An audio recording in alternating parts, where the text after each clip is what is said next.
Last year I started working at LUSH as a seasonal sales ambassador. I've seen a lot of videos about these and how everyone says they're terrible, it's the worst experience of their life, and everyone's mean, and this and that. I don't think I have something quite that intense, but I have something a little bit similar, a little bit different, so let's just dive in.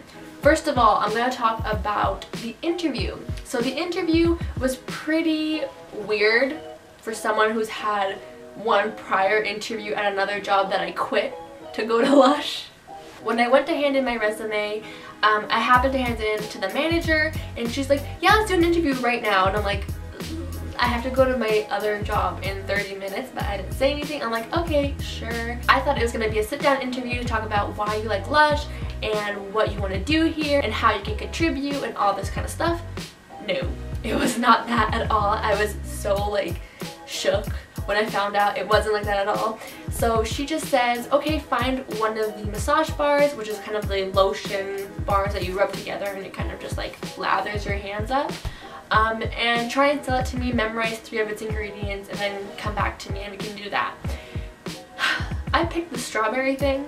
I don't even remember. I think it's called like Strawberry Dreams or something like that. So I picked that thing.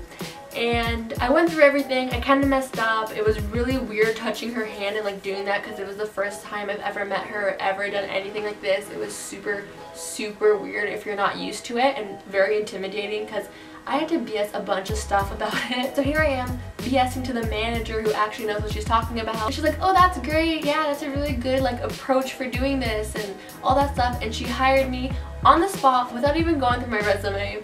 But that's besides the point. So on the spot I was hired. I was so excited. I was so happy I could quit my other job because it was really bad. But yeah, I was very excited. So we're done with that. I got the job. Perfect. The environment at LUSH is very upbeat, it's very happy, it's so colorful, and it smells really great, and everyone's always like upbeat and fun. However, that's when the customer's there. Normally they're kind of just chilling, there's not much to say. You can talk, but not a lot if the floor leader or the manager is like right there, because my store happened to be super tiny in a jam-packed mall that it has people all the time, constantly. So we couldn't really talk that much, which is understandable. You're there to do a job, not just to talk. But they were very strict about it. So especially on the weekdays when it was very dead and there was like 3 customers the whole day, if we went to talk to people like in the store that were working as well, we would get yelled at, which was a little bit annoying because what else did you want me to do? They just wanted us to like try on creams and like pretend to move stuff around so we look like we were busy, which makes no sense. Like, actually give me something to do and then I can do it. They would always say like, dust the shelves, dust the shelves. If there's time to lean, there's time to clean. And I'm like, I hate that so much. That was the only kind of annoying part in terms of working.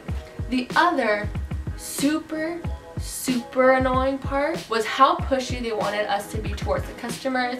If anyone goes into LUSH, they know for a fact it's super annoying. You just want one thing and you end up buying 5 things because the person wouldn't let you just put it down or just wouldn't leave you alone until you bought the stuff. I totally get it.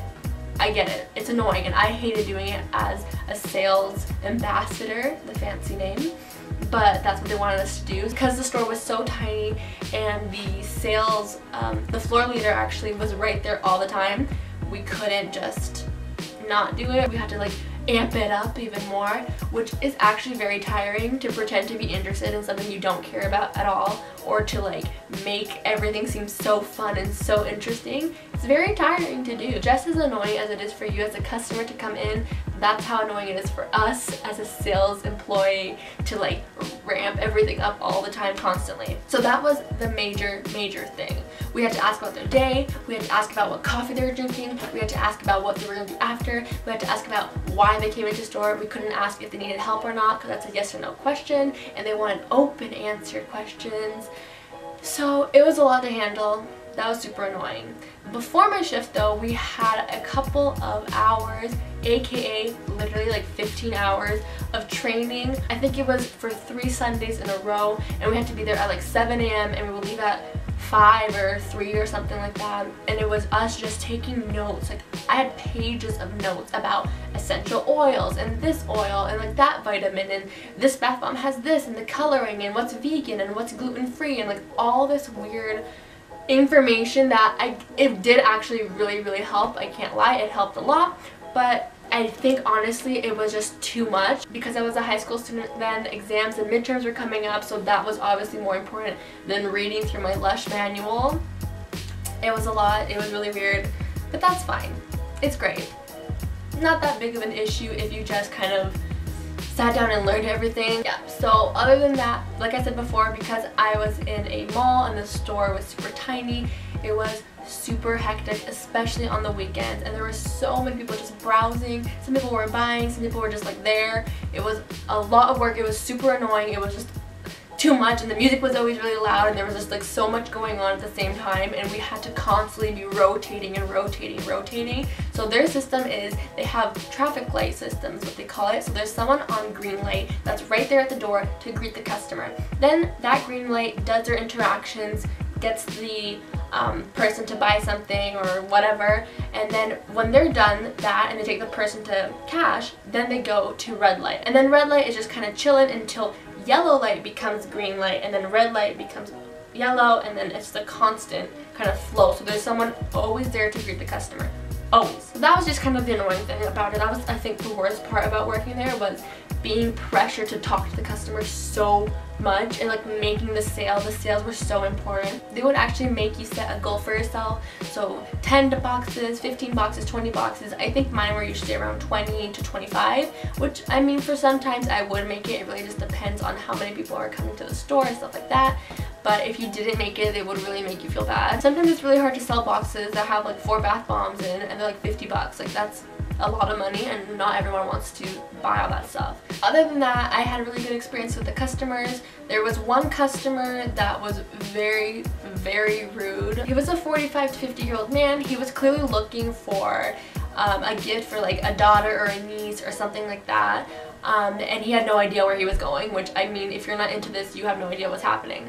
And one of the questions we're supposed to ask is who you're shopping for today. So I asked him that, and he's like, I already know who I'm shopping for. And I'm like, okay, that's great, but who are you shopping for? And he's like, I already know. And I'm like, okay, I'm just gonna leave it. I'm gonna let him be. He can chill. If he has questions, I'll be here. I was like the only person, or maybe it was me and the floor leader or something like that. There weren't that many people in the store anyways. I go up to the floor leader and tell her, this customer is still shopping. I asked if he needed any help. He was very persistent that he didn't need the help, so I just let him relax. You need to make sure he's being assisted, and if he needs any help, you can answer his questions, and you just need to go back and ask him again. So I asked him again. He wasn't having it. I go back to the woman, and I'm like, he's not, he doesn't want help. He's good. She grabs by the shoulders, and she's like, don't be upset that he doesn't need your help right now. Don't be and I was just fine. I was just like this. I was like, he didn't want help. That's fine. She's like, don't be upset. It's fine. Don't worry. I'm like, okay. I wasn't upset, but should I? I feel like I should be upset right now for you to be saying don't be upset. It was a really weird, like, dramatic moment. I don't know what happened. There was another customer in the store who was like, are you good? And I'm like, I'm perfect. Thank you for asking. That was the weirdest thing that happened to me, that customer slash floor leader interaction. Like, that was it. Other than that, it was a pretty chill job. They were really nice to you if you were in high school. So the shifts, only the weekend shifts would be super annoying. So they said you had to give up 2 out of the 3 weekend days. So Friday, Saturday, Sunday, you had to always work at least 2. Which was, again, like I said, super annoying if you're in high school and you just want to relax for 10 minutes and you couldn't. But other than that, they really, towards the end, the last 2 weeks, they only put the high school students in twice. That's pretty much it. It wasn't a terrible experience, but it was kind of weird sometimes. In my previous video, I talked about Vlogmas, and obviously right now it's December 6th and we didn't talk about it. We haven't done a video. I actually had an exam today, so I've been studying like crazy for the past couple of days. But I did look into 12 days of Vlogmas, which is kind of the 12 last days leading up to Christmas, and it was really interesting. So I think I might be doing that. I'll start filming on the 13th, so next week, and I actually have an exam that day, so perfect. That's my last one. So the 13th up until the 24th are the last 12 days. So we can maybe do that and see how it goes. My vlogs are really weird, and I know, but I find them really interesting and they're fun to make and put together.